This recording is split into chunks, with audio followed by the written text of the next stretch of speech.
हे एक असं व्यक्तिमत्व आहे ज्या कधी कधी दुर्गा वाटतात, कधी सावित्री वाटतात, तर कधी अनामिका. सुप्रिया, तुझं फार कौतुक आहे एक दोन गोष्टींसाठी. कारण माझी सगळ्यात मोठी कमिटमेंट ही माझी मुलगी आहे. I got first Indian actors. तर त्या चित्रपटाबद्दलचा तुमचा अनुभव कसा होता? You have to be very conscious. I am eagerly waiting for that film. तर त्यातली जी राधाक्का आहे ती अजूनही आमच्या मनात कोरली गेली आहे. पहिलं, पुणे की मुंबई, अभिनेत्री नसतात तर वडापाव. कोर्स वडापाव. माझ्या सिनेमाला तर उंबरठाच नाव दिलं पाहिजे. ती 4 महिन्याची होती तेव्हा मी ओडिसा, झारखंड वगैरे अशा भागामध्ये सोबत घेऊन. आता इतके प्लॅटफॉर्म्स आलेले आहेत. I always cross my boundaries.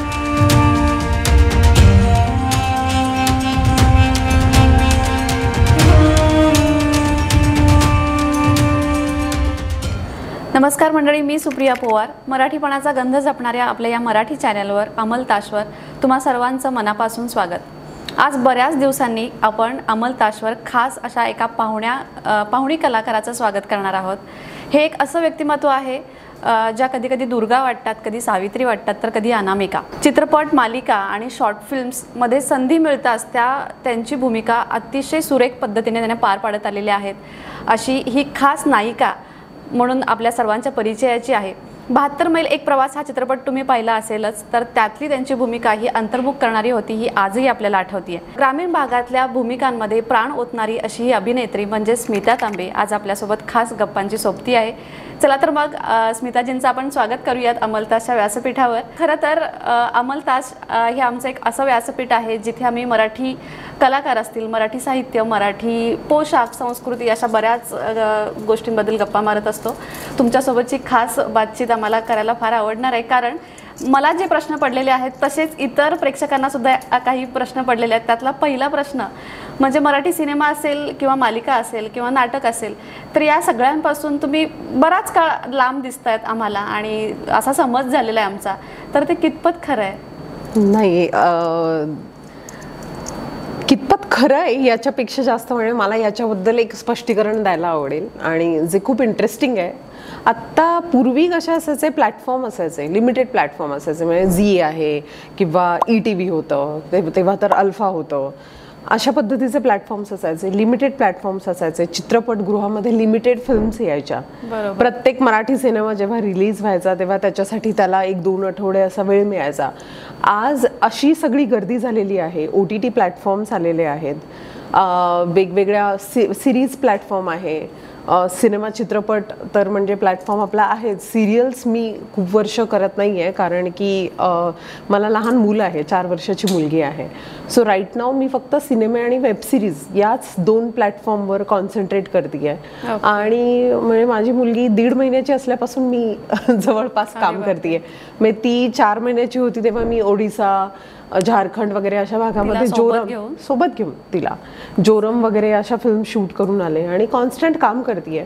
But the point is that की आता इतके प्लॅटफॉर्म्स आलेले आहेत, इतक्या सगळ्या गोष्टी आलेल्या आहेत की लोकांना असं नाही लक्षात येत की या अभिनेत्रीची बाबा आता ही फिल्म आलेली आहे किंवा या ॲक्टरची आता ही फिल्म आलेली आहे. बघा, पूर्वी जसं व्हायचं की कुठले आपले नामांकित सगळे ॲक्टर अरे त्यांची फिल्म येते किंवा काय त्याचा गाजावाजा व्हायचा. आत्ता सगळ्या प्लॅटफॉर्मवर सगळ्यांची कामं ही अवेलेबल असतात आणि तुम्हाला सर्चिंगमध्ये ती शोधावी लागतात आणि जशा पद्धतीने ते सर्च होणार, प्रत्येकाने आपली वॉचलिस्ट तयार करून ठेवलेली असते आणि मग त्या वॉचलिस्टमध्ये कुठल्या याचा नंबर लागणार आणि तशा पद्धतीने कामं आजकाल होतात. त्यामुळे कामं भरपूर करतात ॲक्टर. म्हणजे खूप सारे ॲक्टर्स खूप सारी कामं करतात, पण ती खूप वेगवेगळ्या प्लॅटफॉर्मवर अवलंबून आहे. त्याचा एकसंध असा हे नाही आहे.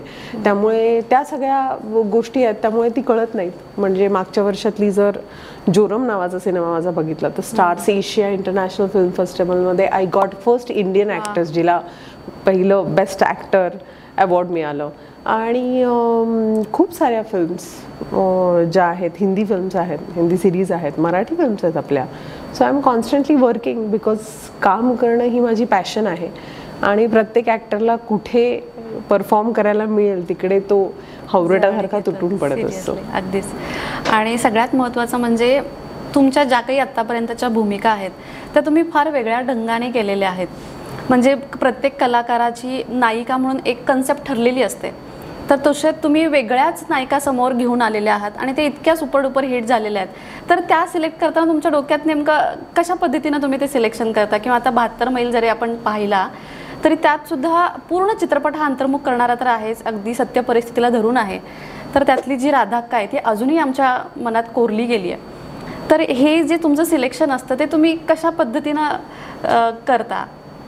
मला सिलेक्शन बिलेक्शन मला नाही माहिती की एवढे चॉईसेस मला तेव्हा होते की मी काहीतरी 10-12 प्रोजेक्ट आहेत माझ्याकडे आणि त्याच्यातनं मला 4 चूज करायचे आहेत बॉस, माझ्याकडे वेळ नाही आहे, अशा पद्धतीचं नव्हतं. माझ्या लेखी प्रामाणिकपणाने जितकं काही काम माझ्याकडे येत आहे ते मला फार प्रामाणिकपणे करणं हेच माझ्या हातामध्ये होतं. आणि तीच माझ्यासाठी मी केलेलं काम हीच माझ्यासाठी पुढे गेल्यानंतर अपॉर्च्युनिटी होती जी मला वेगळ्या अपॉर्च्युनिटीज ओपन करेल, कारण मला कायम कामातनं कामच मिळत गेलेलं आहे. सो नायिका जसं तू म्हणालीस की एकतर असा काही प्रश्न नव्हता की मी काहीतरी चूज केलं किंवा काय, मला कायम भूमिका मला चूज करत गेल्या. मला डिरेक्टर्स त्यांना वाटायला लागलं की ओके ह्या भूमिकेसाठी हे आहे, पण मग त्याच्यामध्ये आपण काय वेगळं परफॉर्म करायचं, कसं करायचं याचा अभ्यास. तर त्या सगळ्या गोष्टी ओघाओघाने येताच मला असं वाटतं की आपल्या आतमध्ये पॅशन असेल तर ती आपल्याला आतमध्ये एक ऊर्जा उत्पन्न करते आणि आपल्याला ती भाग पाडते की जा तिकडे, ते उत्खनन कर आणि ते सगळं शोध. सो तो प्रकार जो आहे तो आहेच, म्हणजे ती पॅशन मला झोपू देत नाही रात्रीची, ती मला सातत्याने जागवते. आणि दुसरी गोष्ट असं आहे की वारंवार अशा पद्धतीचं काम केलं गेल्यामुळे एक वेगळ्या पद्धतीचा कॉन्फिडन्स आपल्याला आतमध्ये येतो, एक वेगळ्या पद्धतीची आपणच आपल्या कामाला कधी कधी कंटाळतो आणि आपणच मग त्याच्यातनं वेगवेगळं शोधायला लागतो. तर त्याच्यामुळे असेल की काहीतरी वेगळी नायिका परफॉर्म करायची किंवा काय असं माझ्या मते कुठलाही ॲक्टर अशा पद्धतीने कधी विचार करून कॅरेक्टरला अप्रोच करत नसतो. तो हे पात्र आहे बाबा, याच्या आजूबाजूचा एक परिवेश काय आहे, याच्या आजूबाजूला कशा पद्धतीची परिस्थिती आहे, याचं राहणीमान कसं आहे, याचं अपब्रिंगिंग कसं आहे, ह्या सगळ्या प्रश्नांना तुम्ही जास्तीत जास्त जितकी उत्तरं शोधत जाता तितकी सत्याच्या आणि रियालिटीच्या जवळ तुमची पात्र जातात. त्यामुळे तो अभ्यास जो कोणी ॲक्टर असे, आपल्याकडे खूप सारे ॲक्टर्स आहेत, जे कोणी ॲक्टर्स करतात ते मग त्यांची कामं जी आहेत ती तशी ठोकळ्यात किंवा त्या साच्यात बसत नाहीत, ती साचेबाह्य वाटतात. बरोबर. तर आता मला असं वाटतं की तुम्ही आता म्हणालातच की असं तुम्ही ठरवत नाही कुठल्या गोष्टी, तर आता अपकमिंग मराठी किंवा मराठी चित्रपट असेल, मालिकांमध्ये असेल, तुमचे काही नवीन प्रोजेक्ट्स आम्हाला पाहता येईल का, अशा काही आहेत का नवीन? मालिकांमध्ये सध्या मालिका जे आहेत, कारण की एकच क्रायटेरिया असतो, जर माझ्या घराच्या जवळ, मी मड आयलंडमध्ये राहते, जर माझ्या घराच्या जवळ शूटिंग असेल तर मग मी मालिकेचा कुठेतरी विचार करेन. कारण माझी सगळ्यात मोठी कमिटमेंट ही माझी मुलगी आहे. आता सध्या तरी ती 4 वर्षाची आहे. ती जोपर्यंत 6 ते 7 वर्षाची, म्हणजे तिला राईट अँड रॉंग, स्वतःची रोजची कामं स्वतः, मला हे आवडलेलं नाही आहे किंवा मला हे खूप आवडतं आहे, हे सगळं जोपर्यंत ती बोलायला, कम्युनिकेट करायला शिकत नाही, म्हणजे आमच्या घरामध्ये नानी पण नाही आहे. इधर माझा नवरा आणि मी दोघंही एका फील्डमधले आहोत, तर मी जेव्हा घरी नसते तेव्हा माझा नवरा काळजी घेतो आणि जेव्हा माझा नवरा शूटिंगला असतो तेव्हा मी काळजी घेते. आम्ही आमच्या डेट्स मॅनेज करतो. सो कारण की ती सगळ्यात मोठं ते आत्ताचं प्रोजेक्ट आहे, कारण की तिचा सगळा प्रवास जो आहे तो आत्ताच्या ह्या महत्त्वपूर्ण वर्षांवर अवलंबून आहे. That is very very important. मग एक टप्पा रिलॅक्सेशनचा येतो, परत मग ती वयात आल्यानंतरच्या एक वेगळ्या कमिटमेंट आहे. सो राईट नाव तर तिच्यावर कॉन्सन्ट्रेशन असल्यामुळे मालिका नाही, पण सिनेमे मी डेफिनेटली खूप वेगवेगळे करते आहे. उदाहरणार्थ आता मी जास्त बोलू शकत नाही, but there are 2-3 big projects आहेत जे हिंदीतले, तर त्याचं शूटिंग चालू आहे. मागचे 1-1.5 वर्ष मी त्याचं शूटिंग करते आहे. जसे कम्प्लीट होतील, समोर येतील, तसे I am excited to see and reaction. आम्ही मराठी चित्रपट असतील, कारण मालिका आत्ता तुमची रिसेंटली एक मालिका खूपच सुपरडुपर हिट झाली होती, कारण त्यातला तुमचा जो लुक होता, जो मराठी पोशाखातला किंवा मराठी चेहरा म्हटलं की स्मिता तांबेची एक वेगळी छबी समोर येते, तर तसं आम्हाला पाहायला नक्की आवडणार आहे. मला अजून एक तुम्हाला असं विचारायचं की स्मिता तांबे असं जरी आम्ही कुठं नाव पाहिलं, गुगलवर सर्च वगैरे केलं, तर बऱ्यापैकी तुमचे फोटोज हे खण आणि इलकल साड्यांमध्ये दिसतात, म्हणजे मराठी पोशाखात तुम्ही दिसता. तर ही मराठी संस्कृती तुम्हाला आवडते म्हणून का पोशाख आवडतं म्हणून? कारण आत्तापर्यंत बघायला गेलं तर सगळेजण वेगवेगळ्या गोष्टी ट्राय करत असतात, पण तुम्ही साचेबद्ध म्हणता येणार नाही, पण त्याच आउटफिटमध्ये फार वेगवेगळ्या तुमचे लुक्स असतात. तर ह्या बाबतीत तुम्ही काय सांगाल? म्हणजे खण आणि इलकलवर तुमचं प्रेम आहे का त्यामागे असं स्पेशल काही गोष्ट आहे? एकतर सगळ्यात महत्त्वाची गोष्ट म्हणजे मला कुठला पण कपडा असेल तर तो कुठला पण कापड जे माझ्या अंगावर येणार आहे ते स्किन फ्रेंडली असायला पाहिजे. ज्याच्यात मला प्रचंड घाम येतोय, मी अनकम्फर्टेबल आहे, मला बसायला उठायला अनकम्फर्टेबल होत आहे, असं काहीही मला परिधान करायला आवडत नाही, ते कितीही सुंदर दिसलं तरी.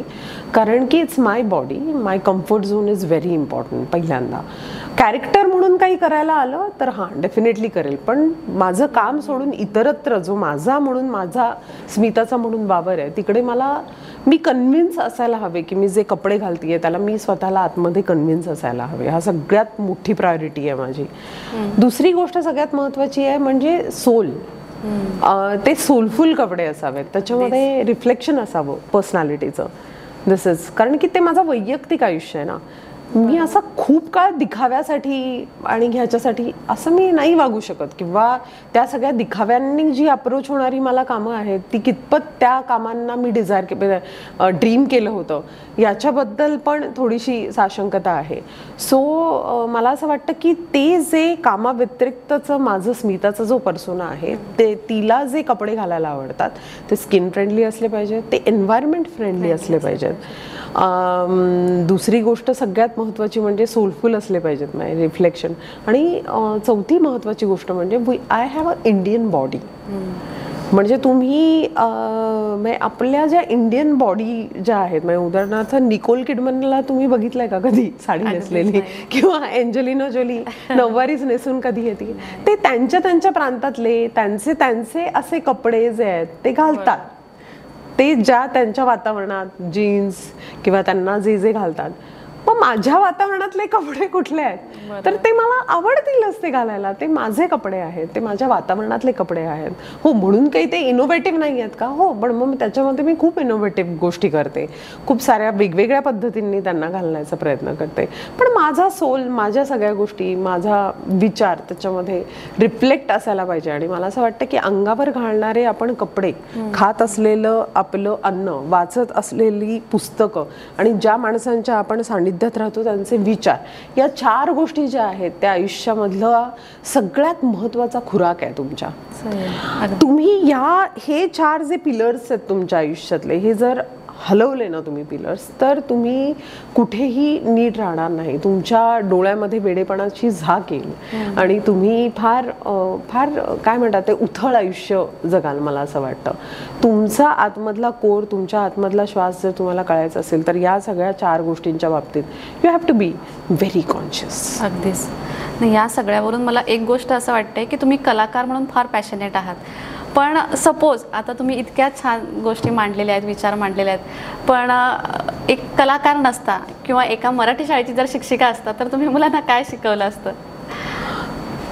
मला आता असं नाही सांगता येणार की मी काय शिकवलं असतं किंवा काय वगैरे, पण मी डेफिनेटली एवढं सांगते की मी या फील्डमध्ये अभिनेत्री म्हणून जशी काम करत आली आहे ना, तशी माझ्या विचारांमध्ये मी कायम प्रत्येक टप्प्यावर माझ्या विचारांना मी ज्या पद्धतीने ज्या रस्त्यावर चालली आहे त्याला छेद देणाऱ्या घटना, मला घडवणाऱ्या घटना या कायम घडल्या आणि त्यातनं माझे विचार हे डेव्हलप होत गेले. सो आत्ताची पुढचं पण मला माहिती नाही आहे की मी किती डेव्हलप्ड व्हर्जन असणार आहे किंवा काय असणार आहे ह्याचं मला हे माहिती नाही आहे. त्यामुळे मी आत्ता नाही सांगू शकत की मी काय करू शकणार आहे. बट हां, एक जी गोष्ट आहे जी मला पहिल्यापासून भावते ती म्हणजे की तुम्ही जे काम करता ना ते तुम्हाला प्रामाणिकपणे करता आलं पाहिजे.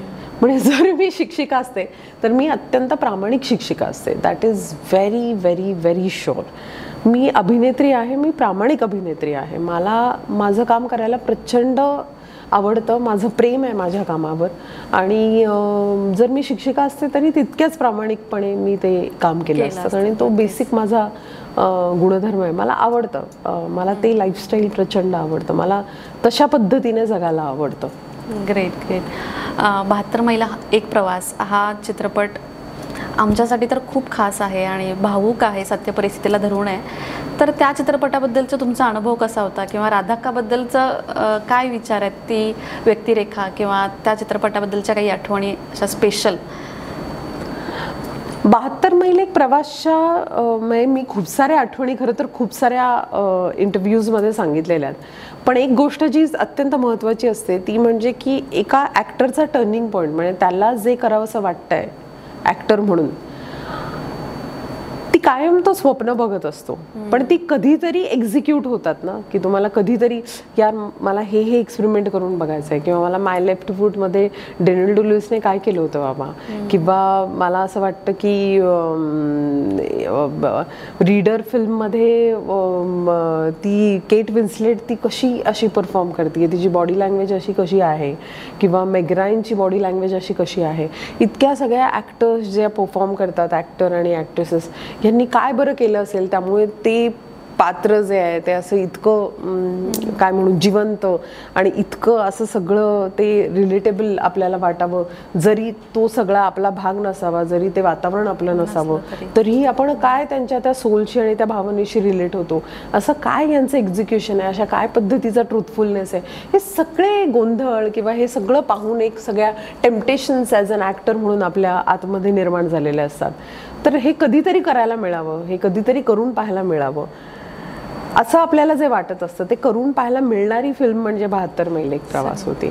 की मला तशा पद्धतीचं वातावरण मिळालं, मला तशा पद्धतीचा प्लॅटफॉर्म मिळाला, तसा दिग्दर्शक मिळाला राजीव, तशा पद्धतीने स्क्रिप्ट हातात मिळालं, तशा पद्धतीचे को आर्टिस्ट होते, तशा पद्धतीचा कॅमेरा होता, तशा पद्धतीची ती संहिता, तशा पद्धतीचं ते एक्झिक्युशन, त्या ॲक्टर्सला प्रिपेअर होण्यासाठीची ती पेस, ती सगळी वातावरण. मॅजिक आवरमध्ये शूट झालेली फिल्म, कास पठारावर आम्ही पहाटे 4:30ला जातो आणि सकाळी 9 वाजेपर्यंत शूटिंग. मग आमची सुट्टी व्हायची, मग 3:30ला दुपारी परत जायचं कास पठारावर आणि मग 7:30-8 वाजेपर्यंत शूटिंग, परत आमची सुट्टी व्हायची. असं एक वेगळ्या पद्धतीच्या टाइम टेबलमध्ये झालेली ती फिल्म. तर सगळ्या गोष्टी असं काहीतरी खूप वेगळं देऊन गेल्या. तर मला असं वाटतं 72 मैल ही माझ्यासाठी एक वेगळ्या अर्थाने सुरुवात होती, की जिथून मला एक म्हणतात ना आपल्याला एक सूर सापडला, ती एक पॅशन, ती एक अंतिम आपल्याला असतात ना एक उत्कटता आपल्याकडे ॲज अन ॲक्टर म्हणून जे आपण उत्कट असतो, आपल्याला असं काय काय काय काय करावं असं वाटतं. That start was 72 miles. त्यामुळे ती माझ्यासाठी एक अत्यंत महत्त्वाची कोपऱ्यातली एक अशी फिल्म की जी खूप साऱ्या मला तिजोरीतल्या आठवणी ज्या आहेत त्या माझ्या समोर उघड्या करेल. सही. नाही, आजही तो चित्रपट पाहिला की आम्ही पण तितक्याच भावूक होतोय. त्याच्यामुळे मला असं वाटते की आता बऱ्याच जणांनी पाहिला असेल नसेल, पण तो कुठेच अवेलेबल नाही आहे. तर तो का नाही आहे, म्हणजे जरी आता आम्हाला पाहायचं असलं तर यूट्यूब नाही आहे किंवा कुठल्या प्लॅटफॉर्मवर अजून तो आलेला नाही आहे, तर तो कधी आपल्याला परत पाहता येईल? ॲक्च्युली हे उत्तर आता वायकॉम 18 विचारायला पाहिजे. मी करेक्ट हे नाही, पण आत्ता मी वायकॉम 18चीच एक वेब सिरीज केली, विजयराज सर आणि मी होतो, ज्याच्यामध्ये मर्डर इन माहीम, आम्ही दोघं नवरा बायको आहे त्याच्यामध्ये. तर ती वायकॉमने प्रोड्यूस केली. तर मी त्यांनाच स्वतःना म्हणाले की मला माझीच फिल्म बघायची आहे तुम्ही. ते म्हणाले की आमच्या संपूर्ण याच्यातली ही सगळ्यात बेस्ट फिल्म आहे. म्हटलं हो, मला ती बघायची आहे, कशी बघायला मिळेल? तर त्यांनी इतकं क्यूट किट पाठवलं आणि 72 माइल्सची ती DVD पाठवली. तर आत्ता ते आर फिगरिंग आउट. पण आता ती झी जे आपला आहे झी टॉकीज का झी मराठी मला माहीत नाही आहे, त्याच्यावर ती सातत्याने लागत असते. So if you want to catch a film then you have to catch there, कारण की त्या प्लॅटफॉर्मवर सातत्याने येते. त्याचे OTT राईट्स अजून काही गेलेले नाही आहेत, त्यामुळे I am not aware of the चित्रपट पाहायला लागणार. आणि मी त्याची प्रोड्युसर नाही. मला यासोबत तुमच्यासोबत एक छोटासा रॅपिड फायर घ्यायची इच्छा झाली आहे. ओके, तुम्हाला एका वाक्यात प्रश्न विचारेन, तुम्ही एका शब्दात उत्तर द्यायचे आणि का या प्रश्नाचं उत्तर तुम्ही एका पूर्ण वाक्यात दिलं तरी चालू शकतं. बरं, ओके. पहिलं, पुणे की मुंबई? मुंबई. का? कर्मभूमी आहे माझी आणि पुण्यामध्ये आई बाबा राहतात, तर ते आय एम पुणेकर. पण तशी मुंबई ही माझी कर्मभूमी आणि जिथे काम आहे तिथे मी आहे. It's my passion. ओके. गाड्यावरचा वडापाव का पंचतारांकित मधला pizza? Vada pav Of course. Of course vada pav, कारण माझे टेस्ट बर्ड्स त्याच्यासाठी तयार झालेले आहेत लहानपणापासून. सही. अभिनेत्री नसतात तर? नाही माहित काय असते. पण तुम्ही चांगल्या शिक्षिका असता हे मी तुम्हाला सांगू शकते, कारण मगाशी पण तुम्ही ज्या पद्धतीने सगळ्या गोष्टी विश्लेषण केलात तर नक्की खूप छान शिक्षिका तुम्ही होऊ शकता असा माझा अंदाज आहे. दुपारी तू माझ्या घरी जर आलीस रिकाम्या वेळात जेव्हा शूटिंग सोबत असताना? नाही, तर जर मी गोधड्या शिवते तर त्या जर माझ्या गोधड्या शिवताना बघायला आलीस तर तू म्हणाली असती अहो तुमचा गोधड्यांचा ब्रँड असता असं म्हणून मला आवडतं काम मन लावून करायला. जर तुमचं आयुष्य एक फिल्म असतं किंवा त्या पूर्ण आयुष्याला एखादं जर फिल्मचं नाव द्यायचं असतं तर तुम्ही काय दिलं असतं? आयुष्याला पूर्ण आयुष्याला फिल्मचं एखादं नाव? आतापर्यंतच्या. बापरे, असं पटकन लक्षात येत नाहीये. मराठी असेल, हिंदी असेल, कुठल्याही चित्रपटाचं एखादं नाव देता आलं असतं. अच्छा, एक्झिस्टिंग सिनेमाचं नाव द्यायचं? हा, जे चित्रपट एखाद्या चित्रपटाचं सपोज रंगीला असेल किंवा काही असेल असं कुठल्या चित्रपटाचं? मला असं वाटतं की मला असं वाटतं की माझ्या सिनेमाला तर उंबरठाच नाव दिलं पाहिजे, because I always cross my boundaries. सही. मी नेहमी सीमोल्लंघन करत असते मस्त. खूप साऱ्या गोष्टींमध्ये. आता शेवटचा प्रश्न, मराठीमधला सगळ्यात आवडता चित्रपट कोणता? मराठीमधला देर आर लॉट ऑफ, खूप सिनेमात, खूप म्हणजे काय सांगू तुला. असं एकच सिनेमा असं कसं काय सांगता येईल. म्हणजे जुन्या काळापासूनची ती सगळी लिस्ट आहे. म्हणजे साधी माणसापासून आत्ता नाव घेतलं उंबरठापासून, जैत रे जैत, आत्ता रिसेंटली मध्ये केवढे सारे सिनेमा आहेत. निखिलचा तो सिनेमा, परत Aatmapamphlet, then Godavari, Pune 52 one of my favourite, Deool, Vihir, बरेच आहे, 72 miles, Pangira. There are lot of. असा एक सिनेमा असं सांगता येणार नाही, पण माझा तुला इन जनरल ह्या सिनेमांची लिस्ट आल्यावर तुला माझा पोत कळला जाईल कुठल्या पद्धतीचे सिनेमावर. त्याच्यामुळे आणि सगळ्यात महत्त्वाचं म्हणजे आम्हाला तुम्हाला पुढच्या मराठी सिनेमांमध्ये येणाऱ्या व नवीन वर्षात असेल तर पाहायला नक्की आवडणार आहे. मग तुम्हाला चित्रपट असेल किंवा मालिका असेल तर तुम्ही जॅनमध्ये या महिन्याची जी या वर्षातली जी जॅन आणि फेब्रुवारी महिन्यामध्ये मी मराठी फार 2 उत्तम स्क्रिप्ट, म्हणजे माझी एक मैत्रीण आहे शफाक खान, येस, तिने डिरेक्ट केलेली एक फिल्म आहे ज्याच्यामध्ये कुशल आहे. I am eagerly waiting for that film. आणि दुसरी आणखी एक फिल्म आहे, विजय बरोबर केली आहे मी ती, तर तीही फिल्म फार वेगळाच त्याचा सब्जेक्ट आहे. सो त्या दोन्ही फिल्म त्यांचे विषय फार इंटरेस्टिंग 2026 पर्यंत. हां, तर मला असं वाटतं की 26 किंवा 25च्या एंडपर्यंतच यायला काही हरकत नाही. सही, मस्त. खूप छान वाटलं तुमच्याशी थोडक्यात पण का होईना गप्पा मारून, आणि एकंदरीत तुमचा सगळा प्रवास हा खूप छान आहे, तर तो आणखी आम्हाला मोठा पाहायचा आहे. त्याच्यामुळे तुम्ही अंमलताशवर आलात, इतक्या छान गप्पा मारलात, त्याबद्दल मनापासून आभार. मंडळी, तुम्हालाही जर काही स्मिता तांबेंना काही प्रश्न विचारायचे असतील किंवा त्यांच्याबद्दलचं काही तुमचं मत असेल तर आम्हाला कमेंटमध्ये नक्की कळवा. भेटूयात पुढच्या व्हिडिओत अंमलताशच्या सावलीत.